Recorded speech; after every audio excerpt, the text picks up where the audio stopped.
Hey guys, Aaron Cybertron Zhang here, and today I'm back with another episode of Road to Rank where I climb the online series 8 ladder and provide live commentary as I go. In the last episode, we used this really fun team featuring Dialga and Turtonator, so we'll be playing a couple more games with it today. There is a rental and a team report for this in Japanese in the description below, so feel free to check it out, and let's just get started with today's episode. Turtonator was really fun to use yesterday. I feel like I personally didn't do it justice in the sense that we won the games that we brought it in, but I didn't use it to its maximum potential. So, for example, in game 1 yesterday, I really should have done a better job eliminating Landorus. That was the biggest threat to the Turtonator. In game 2, we went up against this like weakness policy strategy, and I had a chance to Iron Defense. So, hoping we can set up a little bit more with Turtonator. But either way, thank you so much as always for watching Road to Rank. If you enjoyed, please show your support by leaving a like, and let's get started. Also, thank you to everyone that watched the Players Cup 3 regional stream. I have been commentating the Players Cup. The finals is next weekend on Pokemon's Twitch and YouTube, and I've had a lot of fun commentating. Obviously, you know, I love commentating, and I've had a lot of fun, especially with this most recent stream. So for anyone tuning in and has watched it, thank you very much. I really do appreciate it. And thank you for the kind words, as always. That's a Galarian... I always mix it. Corsola? Cursola's the evolution, so it's Corsola. Oh gosh, I have no idea what to expect from that. Okay. Dialga's pretty good here. It can one-shot a lot of things. Solgaleo is actually a little bit scary, but Urshifu is typically a pretty good Solgaleo answer. Can I do anything with Turt? My good old buddy. Nerf power. I mean, I think I'm going to go Grimmsnarl, Dialga. I guess Rillaboom is really useless here, right? I'm not going to glide into anything. My opponent has so many grass resists. So then it's between AV Landorus and Turtonator. I don't know. Turtonator is like low-key a little bit interesting. Special Landorus is probably more consistent here, though. As much as I love Turtonator, if our goal is to just solely win the game, I think it should be Landorus. Turtonator just doesn't do damage. The idea is that you trap your opponent in, you got Fire Spin off, but I don't know how great it is here, so I'm just going to opt for the Landorus. And the Landorus set here is really fun, right? It's a mixed set with Assault Vest, with the Weather Ball, so there's more stuff we can do with it here. Question of the day, by the way, I want to know how you feel about the rotating formats. And just in general, you know, we're in Series 8 right now. Do you like switching the formats every 2 to 3 months? Do you prefer to play one metagame throughout the entire year? Let me know your answers in the comment section below. So, it is going to be Togekiss and Whimsicott. Okay. My only fear here is Yawn Togekiss, but you're not going to max Togekiss, right? You're going to max Solgaleo.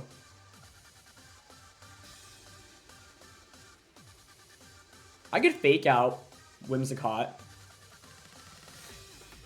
What are the chances you max Togekiss? That's my only question. I kind of want to KO Whimsicott turn 1. Like, fake out into it, max, and Steel Spike into it. Just because so few people expect the fake out these days. I guess Togekiss could just go for a Follow Me, but if you go for a Follow Me, like, that's honestly not bad for us. Solgaleo is going to be a little bit annoying to deal with, but that's where Urshifu and the Landorus come in handy. So, yeah. I really love this Life Orb Dialga set. You know, like I have mentioned yesterday, a lot of Dialga sets we've seen previously, like Assault Vest, maybe Weakness Policy, but Life Orb just kind of packs that unexpected punch. Wow, they actually have Protect on Whimsicott. Okay, I wonder if it's a double Protect then. This allows them to Tailwind next turn, obviously. Frustrating, because Togekiss ends up not protecting here, so maybe it is Yawn? Nope, it's just Dazzling Gleam. Okay. That could be worse then. However, they are faster than us, and it looks like it's Crit Kiss as well. Wow, I haven't seen that in a while. Huh. Definitely not the best turn 1 for us then. Jeez, that almost KO'd through Protect. So if you're my opponent now, you want to go for a Tailwind and another Dazzling Gleam, right? I can go for a KO onto Togekiss. I don't really have a switch into Dazzling Gleam here. I'm down to Scary Face into Togekiss in case my opponent doesn't Tailwind for some reason, and then also go for the max Hailstorm onto it. But turn 1 could have been a lot better. I could have just KO'd Togekiss freely. And this fast Togekiss too, it actually outspeeds our Dialga, which I guess shouldn't be super surprising, but like yesterday the Dialga was outspeeding like Venusaur, Kyogre, and then here our opponent has Crit Kiss and it outspeeds us. Wait, I'm sorry, is that a speed tie? Huh? Am I missing something here? Wait, did they Dazzling before I moved last turn? I thought it did. Now I'm ultra confused. I mean, we take those? Wait, I have to rewatch the tape after this one, because I thought the Togekiss moved before I Steel Spike last turn. Pretty sure it did, right? Doesn't Scary Face just negate the Tailwind, essentially? +2? I mean, like, doubles your speed. Scary Face gets you down to -2. Okay. Oh, Solgaleo comes out. I can't really do anything with the Grimmsnarl. I guess the downside is I set up the Hail. Got Babiri on this thing, but I can't drop Solgaleo's stats, which is not ideal for us. Whimsicott's fainting here anyway. I have nothing to hit Solgaleo. It actually resists all 4 of our attacks here. That definitely hurts a little bit. But I don't want to switch Grimmsnarl out here either. So, I guess we can Steel Spike for a defense boost onto it. Yeah, that works for me. Turn 1 could have gone better for us. Good Protect on Whimsicott. Turn 1 I totally could have gone like Scary Face, Steel Spike, and a Togekiss. If I did that, we would have been in really good shape, right? I feel like I'm just not doing a very good job using Scary Face right now. That's my main problem. They're gonna max Solgaleo. Yep, no surprise there. Whimsicott's gonna faint after this turn. Just gonna Moonblast. Yep, that's fine. Didn't really want to switch out there, right? The thing is, I can't afford to activate Weakness Policy on Solgaleo right now. That's the tricky thing. They're gonna Max Quake us. That gives them a special defense boost. I'm not sure Hailstorm was the play then, because getting the Hailstorm up means that my Urshifu just doesn't have its Sash, essentially. Well, I can get a turn off, but with Tailwind up right now, not necessarily. So I feel forced to go into Landorus this next turn, but now I'm worried about my opponent bringing out their Thundurus immediately. We don't do that much damage to Solgaleo either. So let's see. Okay, they're gonna faint from Hail. Yeah, I think my main takeaway is just be willing to go for Fake Tears more often on turn 1. I'm going to Lando. Would they really have regular Thunders in the back? I don't think so. Maybe it's Corsola. Or Corsola. Oh, it's actually just Moltres. Okay. Moltres. I've got AV. If I knock out your Moltres and stall out your Dynamax, then I can win with Urshifu. Just crit Wicked Blow into Solgaleo. But my max is over. So you could pretty easily... I think here you should just Max Quake into Dialga. That should KO. I'm Max Quake plus like just doubling up here. Now I have Stone Edge, so what I want to go for... I might miss Stone Edge. It might be better to Weather Ball and Blizzard. How high is our attack relative to our special attack? Oh, our attack's actually higher here. And we can miss Stone Edge. I'm kind of down to go for the Weather Ball and the Blizzard here. If they actually don't knock out Dialga and we knock out Moltres, we win the game with Urshifu. So, if Moltres gets greedy here and goes for a Nasty Plot, that'd be really good for us. I think it would make a lot of sense for my opponent to protect Moltres, Max Quake with Dialga. But they're just going to go for Fiery Wrath, okay. If it's Fiery Wrath, like Steel Spike and a Landorus, this would be huge. There's a Steel Spike. Okay, can we survive that? Nice. We survived. Which means Urshifu should win the game, I think. If we KO'd the Moltres here. But like, because I went for Blizzard and Weather Ball, I'm fairly confident we will. Unless it's like Citrus Moltres now. Berserk activates there. Oh, we could flinch from Fiery Wrath. Please don't flinch. Oh, please don't flinch, Landorus. Don't flinch. Don't do it. Don't do it. Okay, nice. No flinch. We get the Weather Ball off. Sick. Okay, so there is the Weather Ball. It is going to be Ice type, and that is a knockout Moltres. Now, I have Urshifu. I can crit through the Solgaleo. All we have to do is protect this next turn. Yeah. Is Protect the play, actually? I think so, right? Yeah, they'll do a little bit of damage through Protect. Oh, but they could outspeed us. We're adamant, Urshifu. But the question is then, do I think Max Steel Spike one-shots us? like brings us down to Sash? I really don't think so. Landorus survived with the sliver of HP. What's its defense here? 113. And Urshifu's a little bit higher. My fear here is if I detect and then detect, you get a little bit of chip, you get hail, and then you get Sunsteel Strike as well. I might just go for Wicked Blow here outright, I think. I don't think that KO's Solgaleo from this range, but we'll see. Either way, there's Max Steel Spike. We're Adamant here as well. Okay, yeah, nice. Urshifu survives with a good amount of HP. Might have been fine to just have protected there then, but I'm not 100% sure. Okay, we get Wicked Blow off. Oh, I guess the question now is... I mean, you could stall on my Sucker Punch. They are faster than us here. They're a +2 defense. So I'm actually not sure Sucker Punch KOs here with the defense boosts. It'll be close. I should detect here first, though. For more hail damage. We have the Sucker Punch mind game. It might have been appropriate just to have protected first, but I was really... Like, it does open us up to losing to a crit. They just Sunsteel Strike. So we get a little bit more hail. Oh, hail stops here, actually. Okay. So the question is whether or not Sucker Punch can KO Solgaleo. They have 2 defense boosts. I'm not confident it does, honestly, but we are adamant on the Urshifu, so let's find out. If it doesn't KO, then I definitely should have just gone for... I should have waited. But, okay, it's enough. Woof! That was a close game. Yeah, very close game. I don't know. I don't like how I play turn 1 very much. I really want to double check. Wait. Yes, I really thought we outsped... The Togekiss outsped us turn 1. I'm gonna pause this recording to quickly rewatch because I was really confused by that, so I want to double check. So I just double checked and I'm pretty sure we did speed tie there, right? Like, yeah, Togekiss went first the first time around. I went second the second time around. Or sorry, I went first the second time around. They tailwinded, I scary faced, which should negate each other. So okay.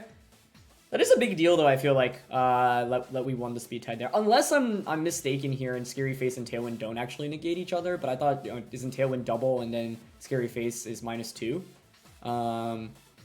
So maybe I'm off there. But either way, I mean, yeah, that was a really close game, and I feel like I definitely could have played a lot better. Turn 1 was just really nicely down my opponent. That was a great protect on Whimsicott, and, you know, since most Grimmsnarls don't carry Fake Out these days, I figured we could try to just snipe off Whimsicott, but my opponent protecting is always a safe play there, so well done. Alright, we got Zerkrom here. This is just scary face stuff, I feel like, again. Galarian Moltres isn't exactly the easiest matchup for this team. I really want to bring Turtonator, but these are not the right matchups for it. We really want to go up against Zacian for that. So we go Landorus. This one's interesting because, like, they have Gastrodon, right? Is Rillaboom? No, there's no way we should bring Rillaboom here. It also activates the grassy terrain so they heal more. No, that's a disaster. We're just going to go Urshifu. Urshifu can close combat here. That already does a lot of damage. And that's important against Galarian Moltres as well, because otherwise that Pokemon can give us a lot of trouble. So, yeah. Anyway, haven't seen Crit Kiss in a while. Wanted to see Cresselia come out, or Galarian Corsola come out in that last one. Did not come out. Very curious about what it did.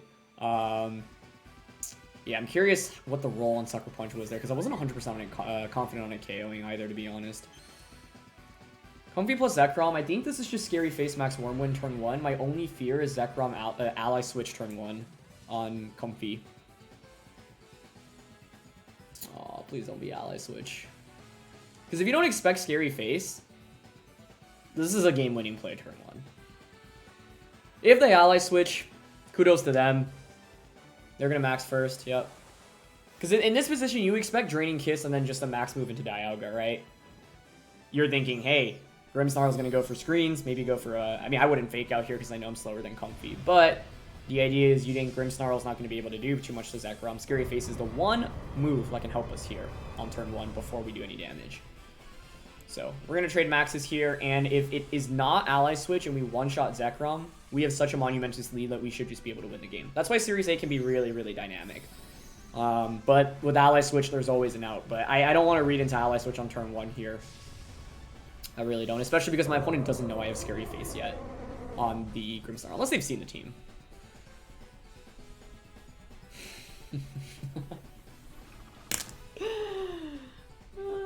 That's fun.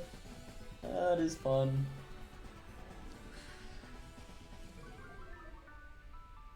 Okay. Well, they do target Grimmsnarl, so I'll take that, all things considered. Well, that's what I mentioned, right? There's the option of Ally Switch. If you have it, there's a great opportunity to go for it. So, I could have Hailstorm to actually cover for that option.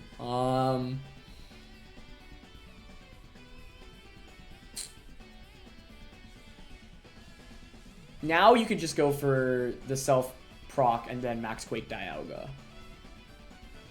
Oh, brother. I wonder if that KOs Dialga, though, I guess. That's my question.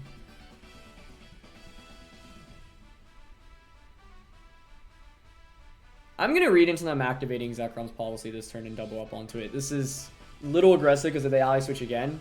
Yeah, okay, yeah, they target Zerkrom. Well, you know, I think, like, Dialga's not even in a bad shape here, but that definitely is, like, a tough start to the game because we looked like we had such an advantage. But Max Wormwood here should do a bunch. I don't know if Zerkrom one-shots us with the policy activation. Don't also know if it's physical or special. More Zekroms are special these days. Oh, hangs on with the sliver. But that's why I could have Hailstormed last turn. Could have Hailstormed last turn. Oh, now it's frustrating because they can just heal back up this next turn, I guess. Interesting. They actually Max Quake Grimmsnarl again, so they keep reading into a Protect, but they don't get it. So that's actually really good for us. The nice thing here is we don't even have Protect, but it is a little frustrating because for how the leads look, we should have had an amazing start. But the nice ally switch turn 1 and then critical survival turn 2. They're at +2 speed def. We have Urshifu. I think we were on Landorus here. Yeah. I don't want Trick Room to go up, right? And their speed is dropped on both. So, like, I think we can just max Steel Spike into the Comfey slot, Earth Power into the Zerkrom slot. Problem here is if you are... Oh, you can't heal back. It is at +2 speed def. That's still Earth Power coming out. Yeah. So Dialga somehow doesn't end up taking any damage on these first 2 turns. My opponent just, I guess, scared of targeting Dialga, but we take those. Scared, of course, because I could max guard at any given point. Well, at least they think I can max guard, but me, obviously we don't have max guard. So that's always one of the fun things in Best of 1 when you're not running Protect on something that, you know, often will run Protect. Your opponents, like, get into their heads and try to cover for that option. It's kind of what happened yesterday against that Naganadel team as well. Either way, it is a shame we did not knock out Zekrom turn 1. Sorry, that just banged my controller on the table. It may have been smarter to have Max Hailstorm turn 1, but Alright, they ally switch again. I mean, that's fine with me. Like, I still get the knockout. I get a defense boost on both of these, but of course, you know, would have been better to just try to pick up a double KO there, rather Zekrom feints, but, you know, works for me. In the end, weakness policy, Zekrom didn't even end up damaging Dialga, so could have been a lot worse, all things considered, right? Part of the awkwardness is, though, I'm running Steel Beam. Hailstorm could have been cool there just to set up the Hail for this late game, actually. But I didn't want to read into another ally switch, and Steel Spike Earth Power there covers all of my bases. I also get a defense boost on Landorus. Now I have a defense boost and the Assault Vest, so it can take damage decently well. We get Earth Power into Comfey. We want to eliminate Comfey because that can Draining Kiss Urshifu, and that actually does a sizable amount of damage, so Steel Beam into that will be valuable. They're just going to bring out Landorus. This is where if I had set up the Hail, we'd be in really, really good shape, because we can just go for the Weather Ball into it, but it could be worse. I have Blizzard here. I have a bunch of defense boosts on the Dialga, so you're not KOing us.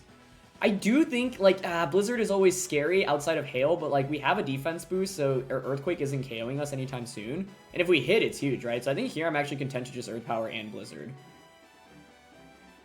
You know what's better? I think it might be better to double up into Landorus. They're just going to Draining Kiss our Landorus, but that's fine. Like, Comfey is not really doing damage to us right now. I guess it heals a little bit in return, but that's okay. We're faster than their Landorus. They do get the dodge, but it is nice to know we're faster. That's actually kind of surprising to me. Okay. Brick Break. Oh, that's one answer around screens. And screens are everywhere these days, so that's pretty cool to see. Okay. But with the defense boosts, we're still in pretty good shape. So I'm just going to keep using Blizzard here. I don't want to go for Roar of Time. I don't want to go for... Steel Beam might be consistent, but with the defense boost, Dialga's looking really good right now. So I think in this game, my opponent just mind-gamed themselves a little bit too much, trying to cover for max guard on Dialga. This is exactly what happened against Naganadel yesterday. Like, the Grimmsnarl was never actually applying pressure damage-wise. Well, I suppose in that last game, like, yes, I do apply pressure with Spirit Break, but in order for me to get a burst of damage off, I have to attack. I can't max guard, right? So you should just cover the Dialga option, especially because you see the Life Orb. Well, I guess they didn't see the Life Orb until after turn 2. But when you're trying to read into protects, ask yourself, like, is it actually worth it to pick up a KO, or can I just ignore coverage for a given turn? Okay, Incineroar is the last one. Yeah, that's fine with me.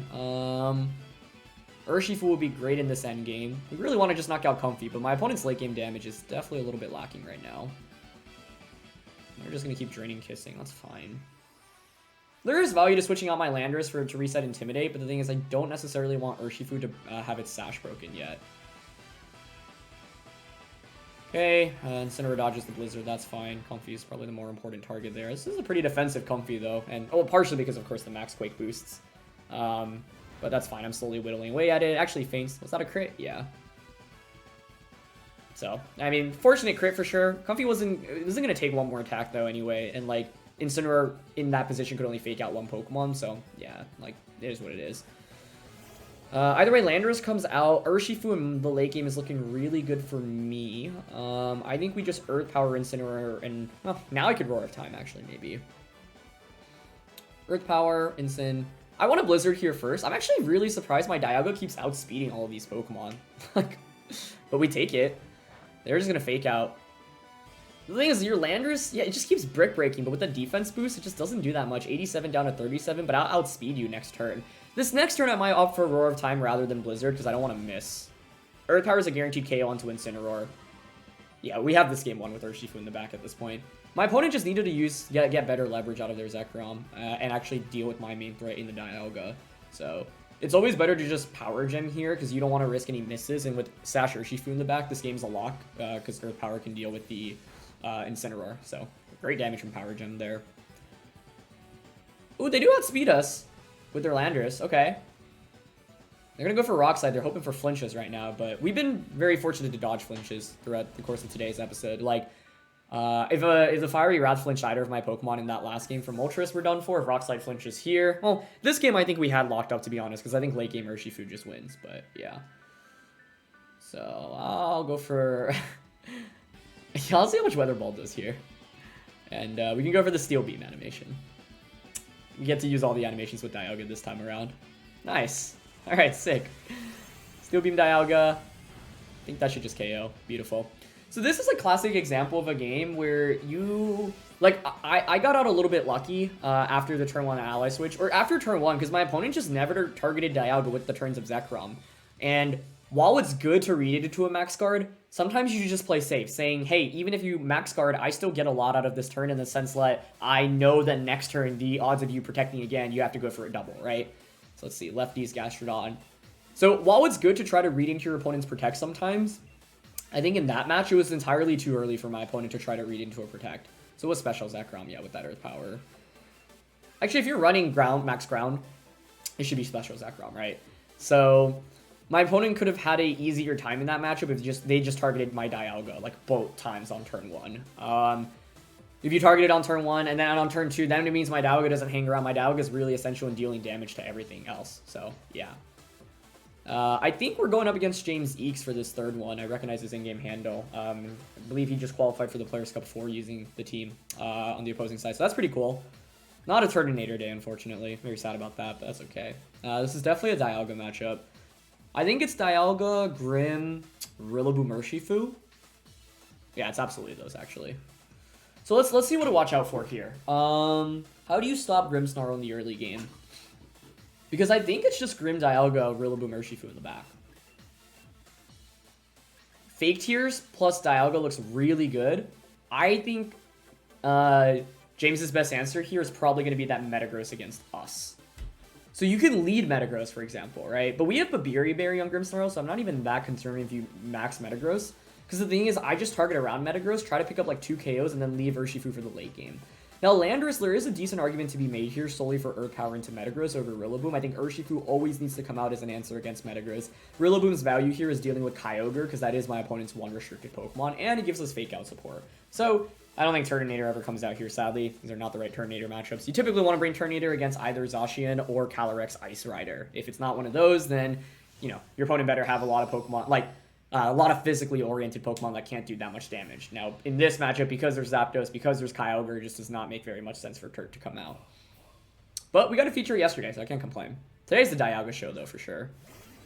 It's gonna be Incin and Zapdos. Okay. Yeah, fine with this. Man,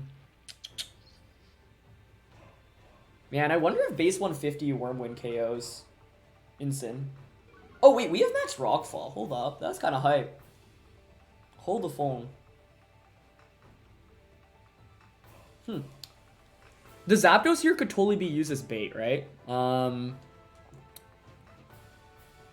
Like, you switch out Zapdos turn 1.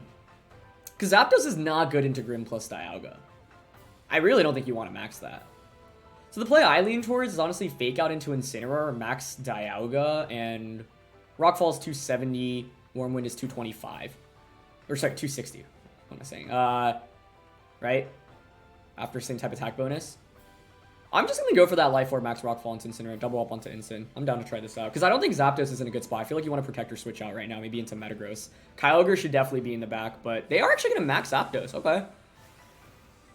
I mean, I'm okay with that. I feel like Dialga has the upper hand in this matchup. Because I can just go for Scary Face next turn. So we'll see.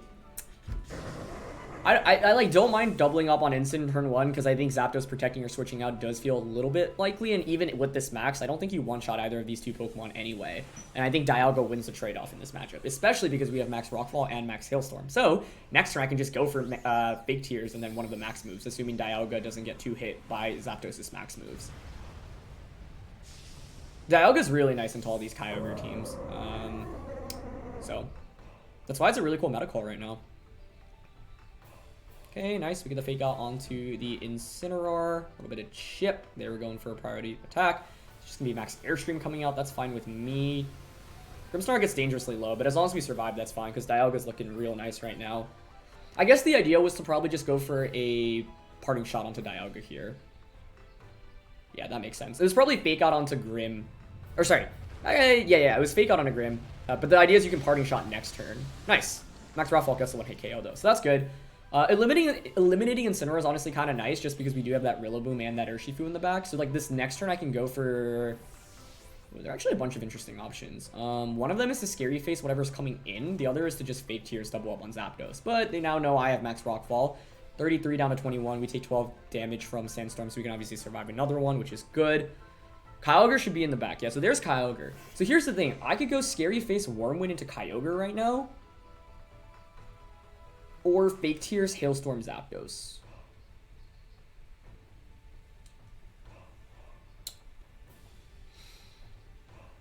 I really want to try to KO Kyogre here. I guess my problem is I don't know if I one-shot in this position with the Max Wormwind.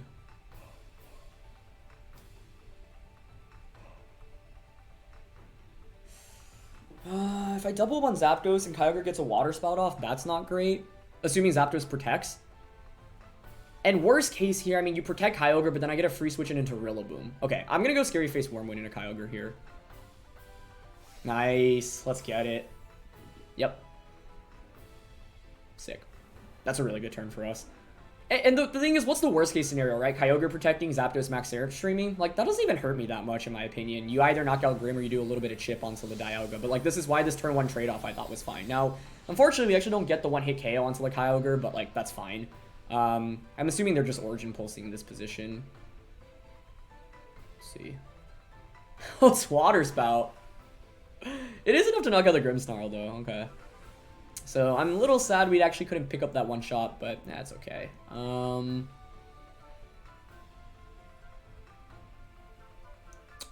got an idea here. I want to bring out Rillaboom, but use it to protect. Like, bait out an attack, basically. Yeah, because we could still definitely lose this endgame. I feel like these first two turns have played out really well for us, but, you know, obviously haven't checked the Zapdos yet. So, like, with Rillaboom out, I am baiting... Like, even if you protect here and you double up, like, I would think max... we can change the weather. Yeah, I mean, I'm going to protect here. I'm trying to bait a max Airstream into that slot. That allows us to max Hailstorm into Zapdos. And then with Hail damage and Life Orb, I'm hoping the Zapdos is in Grassy Glide KO range the next turn with us having the Seed. Like, the main upside is as soon as you commit the Dynamax to Zapdos in this matchup, my Dialga is looking really good. Unfortunately, Kyogre's special defense is really nice too, so yeah, that Max Wormwind was not able to actually pick up that KO. Now, I could have gone Fake Tears Wormwind instead. I went for Scary Face, assuming Wormwind would KO, but in retrospect, it would have been better to go for Fake Tears. Water Spell does more damage into Dialga, but then I get the knockout onto Kyogre, and that's more important. Ooh, Kyogre actually opts for the double. Nice. So I even bait out a double, which is even better for us. Sweet. And there's the Airstream into Rillaboom. Yeah, perfect. Yeah, I'm quite pleased about how I played this so far, but this is still very far from over. And James is a very good player. You saw how high his rank was as well. I'm assuming this is him, but I know that he posted this team recently, and he just started streaming a while ago, so yeah. I'll link James's info down in the description below, and I'll link the rental for this if you want to try it out yourselves. Holy cow, that's really good damage. Okay, beautiful. Good, good, good. Things are looking pretty nice for us in this end game. A little bit of hail into Zapdos. That should faint next turn after Max is over. Our Max is over as well. Kyogre is actually the slowest Pokemon out of all of these, so that's actually really good information to know, right? If I know my Dialga outspeeds the Kyogre, I can just Sucker Punch Zapdos Blizzard, and that covers all of my bases. So now at this point, we have to not throw the game. So let's ask ourselves, what do we think James is going to have in the back? And how can he potentially win with that Pokemon? The other question is, does Zapdos faint from a Sucker Punch? Or sorry, from Hail. Obviously it faints from Sucker Punch. If it faints from Hail, it's really close. I'm not 100% sure. Rillaboom, Porygon, and Metagross are the likely answers. Now the good thing is that Urshifu has a phenomenal matchup into all of those. Oh, sorry, why did I think I had Urshifu? Obviously I had Rillaboom out. That's even better for us, honestly, because Glide's definitely going to KO here. I think we just Power Gem, because I'm not confident in Blizzard KOing. I don't want to use my other attacks here. So Grassy Glide into Zapdos, Power Gem into Kyogre. With Life Orb, I'm pretty sure that should KO. So this should just be a double knockout, and that should be game over, I think. Admittedly, Dialga's a really good Pokemon to have in this matchup. I think it, like, kind of 1v6s this team, and the only thing that it has trouble with is that Metagross. The fact we outspeed Kyogre here is really nice as well. So Dialga is just putting on a clinic in today's episode. But this is why it's a really fun Pokemon. You know, we've run into a lot more meta standard teams, it feels like, in the last couple, just throughout. Well, I say that, but then in the last episode we like went up against Naganadel. But this team is really, really fun. Like, I think out of all the teams we've used on Road to Rank just this season, which was the last, when I mean this season, I mean this rank season, so the last 2 weeks, this is by far the team I've had the most success with. Like, my ranking is, my win-loss rate has definitely been lower than some previous seasons, and I definitely struggled a lot in the beginning, but this team is killer. So we can just Woodhammer now. We're out of time. Pretty sure this double up should just KO. There's really no out for Porygon, especially with us having Urshifu in the back. It might be smarter. The right approach is probably to go Grassy Glide into Power Gem so we don't risk missing. Holy! I didn't even think a crit would KO there. But okay. Jeez, Dialga with Roar of Time is strong. Wow. Wow, I'm speechless. Metagross didn't even come out for us, come out there, which was really good for us, because I think Metagross was the main problem. If you have Metagross, you have a switch in into all of Dialga's attacks. In fact, Steel types resist every single attack that Dialga can throw out here. So, the fact there was no Metagross was really good for us. But yeah, play one more match here. Like I said, this team, we've been undefeated with so far, actually, which is wild. So it's definitely a really fun team that also matches up really well into the meta right now. It's the last game of the day. Whoa, okay. Butterfree, Mimikyu, Swampert, Snorlax. And by the way, please go check out James, our last opponent, in the description below. I've linked his Twitter, Twitch, and the rental for his team from that match. Okay, so I don't feel great about going up against Trick Room, although one cool thing we can do is self-target with Dialga. Self-Scary Face outspeed under Trick Room. They have Mimikyu Snorlax, so like I haven't seen that combo in so long. Either way, this is definitely Dialga. Part of me wonders if I can actually do anything with Turtonator, because my opponent's team is a little bit more physically oriented. I don't think this is a great day for Turt. I'm gonna go Grimmsnarl Dialga, because I can Fake Tears one-shot anything with the double up, basically. And it feels like it should probably be Rillaboom Urshifu. Landorus sucks against Calyrex-I, other than intimidating it, but that doesn't feel valuable enough to me. Urshifu here, I can go for Wicked Blow. If I'm bringing Turtonator... The thing is, the reason why there's actually value for it in this matchup is because my opponent's team is so physically oriented. So you can actually make an argument for Turtonator over Rillaboom. I think Urshifu should come out. But the thing is, Rillaboom provides really good pressure with Grassy Glide. My opponent doesn't have great grass resist. I'm going to bring out Turtonator here. I actually think there's a decent argument to be made for it. I might regret it if my opponent goes hard with Swampert, though. Because, like, if I wanted to play it safe here, Rillaboom is definitely better because it just hard counter Swampert, even if you max it. But now I'm not bringing Rillaboom. Like, they don't know I didn't bring it, but, like, you know, they, as soon as they find out, they could be more willing to max Swampert immediately. So, yeah. Alright, let's see. Cresselia, Butterfree. With this, I expect Trick Room, right? This is where I think Self-Scary Face is actually such a sick play after Trick Room goes up. So turn 1, I think I'm just going to fake out Power Gem into the Butterfree. Because I don't want to get put to sleep, obviously. Yeah. I like that. They get Trick Room up, presumably. But then you bring out, what, Calyrex-I, and then I can go Self-Scary Face into Max Steel Spike. Oh my gosh, no way. Is Max Butterfree?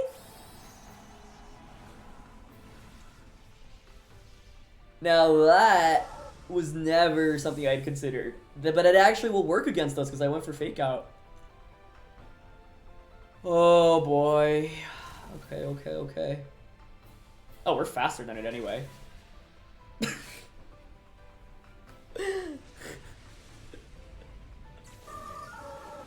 Oh, I feel kind of bad here.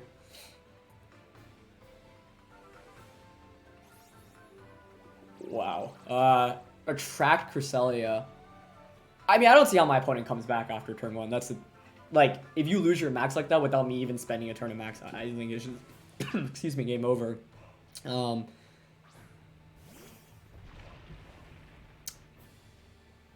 but I could see an...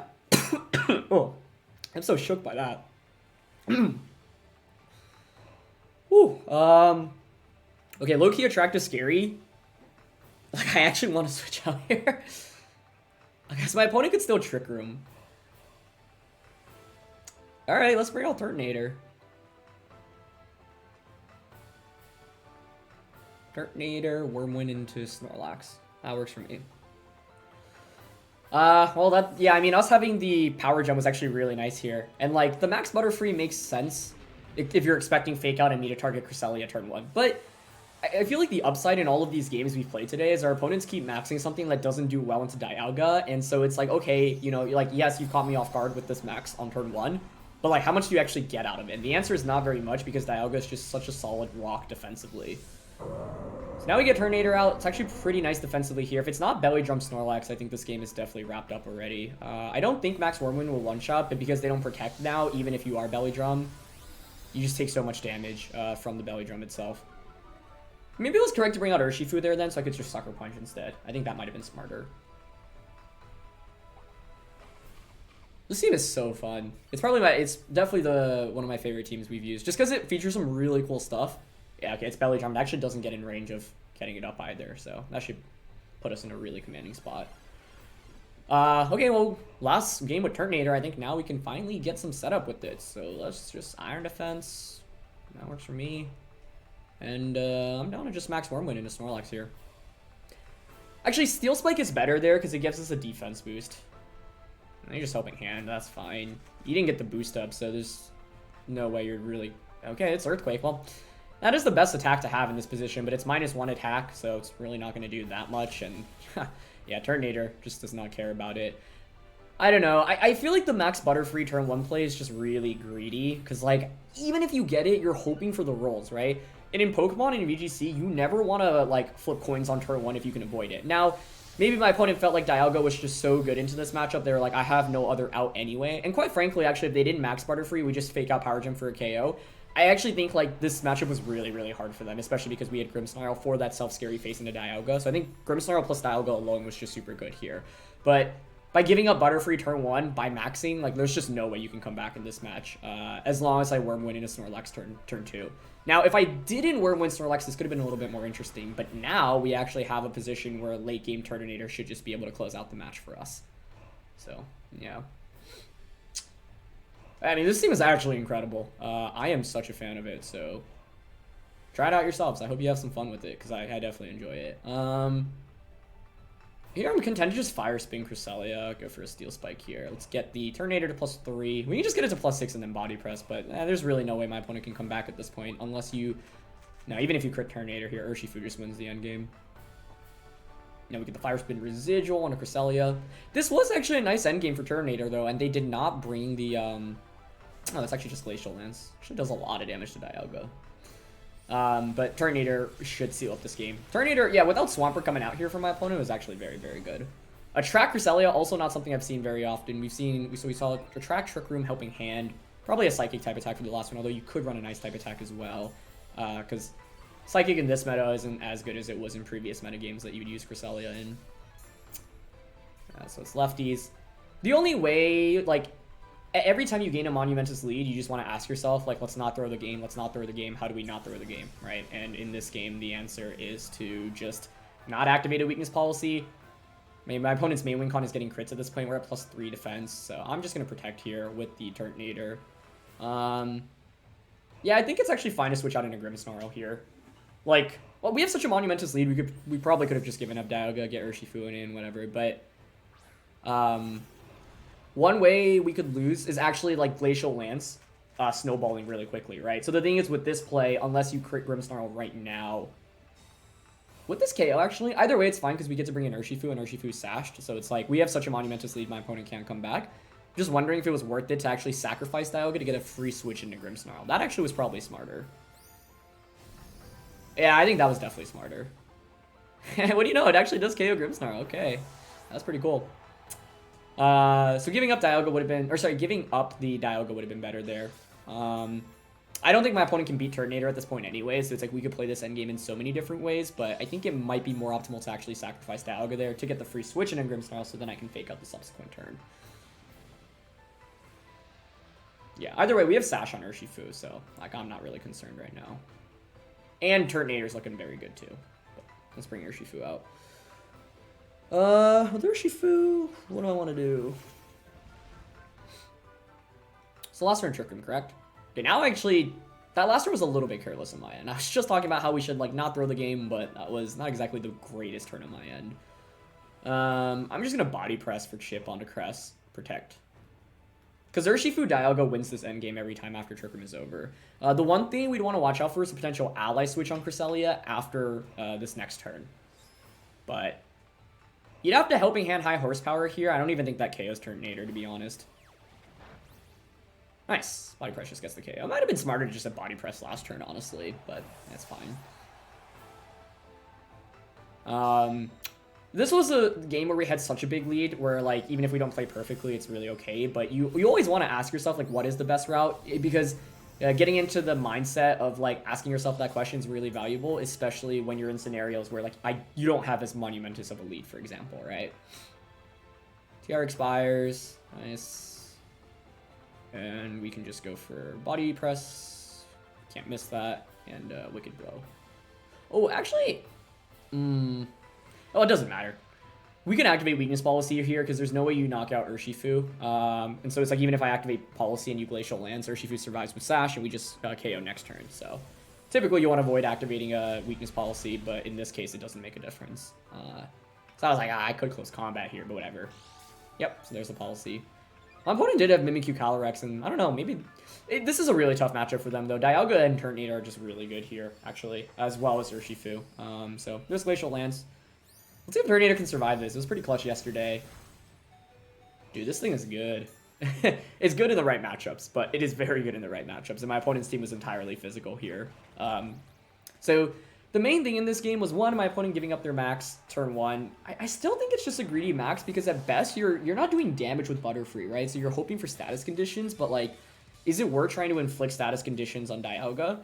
The answer, honestly, might be yes, because my opponent just doesn't have a matchup in the Dialga, so they're basically saying, okay, I need to pray for a sleep and just, like, hope for a 3-turn sleep immediately. So I can get the context of that. This game could have been a little bit harder if they led, like, Swampert and Snorlax, like, two things that can put on pressure against me, but then in that case, I'll probably just focus down the Snorlax, and I feel like Grimmsnarl plus Dialga just had such a monumentous matchup here that no matter what my opponent did, they didn't have too many answers. that's why it's important to identify when you have options that are really consistent against whatever your opponent brings. And in this case, I feel like my opponent, unfortunately for them, just had no answer against Grimmsnarl Dialga. So yes, that turn one on their end, ended up working out really well for us. But at the same time, I can't really fault them because, yeah, I think this matchup is really, really bad. And so, yeah, if you're expecting Fake Out, you kind of just YOLO it, hope for a status condition, set up with Snorlax and sweep under Trick Room. So you can kind of see what they were going for there. Us having Power Gem was obviously very, very helpful in that position, and it just one-shot the Butterfree anyway. So, yeah. And we were faster there, too, which was really nice. Either way, I hope you guys enjoyed. I didn't expect my time with this team to go as well as it did, but it is really, really phenomenal. I think this, yeah, I mean, we almost got to, like, what, top 100 with this team alone. I'm kind of curious here. So, part of the thing is, every time I try out a new team, my ranking falls a little bit because I'm trying to get used to it. But with this team, we kind of just picked it up. Definitely ran into a lot of favorable matchups as well. But a mark of a really strong team is having favorable matchups against across the board. Almost on top 100. Okay. And this team with Dialga and Turtonator actually has a really favorable matchup against most of the restricted Pokemon, like Zacian yesterday. Although I misplayed, I would say, against that Zacian game yesterday. And then today, ran into Kyogre. That Zerkrom game today, and then I think the Naganadel game yesterday probably should have been lost. This game 1 of yesterday was also really dicey. So, like, in the end, yes, we won all of our games, but, like, 3 of those, like, I don't feel like I played better than my opponent. I was able to just capitalize off some slight misplays. That's an important part of Pokemon as well, right? Sometimes your opponent will gain a monumentous lead, whether it be because of a surprise move or they just play better than you. One thing that's important, though, is to never give up because your opponents still have to play well to actually win a match. And they could always misplay as well. And for example, in the Zerkrom game today, I wouldn't necessarily call it a misplay, but once again, it's risk versus reward assessment. Does it make sense to read into a Protect? Is that something you're actually worried about? Either way, I had a blast with this team, so I hope you all try it out. It's a lot of fun. Dialga and Turtonator, really, really fun stuff. Special Landorus, really fun stuff as well. So thanks so much as always for watching. Leave a like if you enjoyed, and I'll see you all next time. All right, peace.